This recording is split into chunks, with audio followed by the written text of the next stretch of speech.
News 5 begins now with breaking news.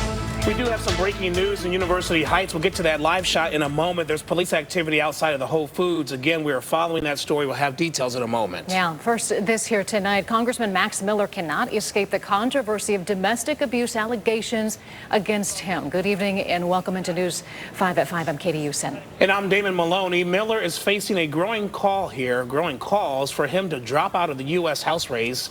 But he denies the allegations that he abused Emily Moreno and says that he will not step down. Your Columbus Bureau reporter Morgan Trout has been following this case from the beginning. Morgan is live tonight in our state capitol. So Morgan, Miller continues to lose support from within his own party.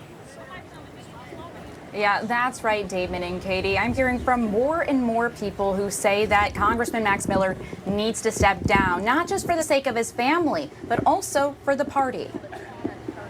In Ohio 7, it just seems to get worse and worse. Calls for resignation for Republican Congressman Max Miller, who is dealing with an onslaught of pressure after allegations of domestic violence have surfaced in his bitter divorce case against ex-wife Emily Moreno, daughter of U.S. Senator Bernie Moreno. I don't think he meets the basic criteria of serving in Congress. Miller, who's consistently denied the allegations, represents District 7, Cleveland's west side suburbs, Medina, Wayne, and Ashland counties. I'm going to continue to push. I am going to win this race. On Monday, we spoke with Medina County leader Jim Renacci, who was adamant that Miller shouldn't step down. But just 2 days later, he has softened his stance, admitting that this has been a major distraction and turning off voters. Multiple times, he avoided answering directly if Miller should drop out. But Renacci also didn't say that he should stay in the race. And we got to move forward, and we got to make sure that we elect somebody in this district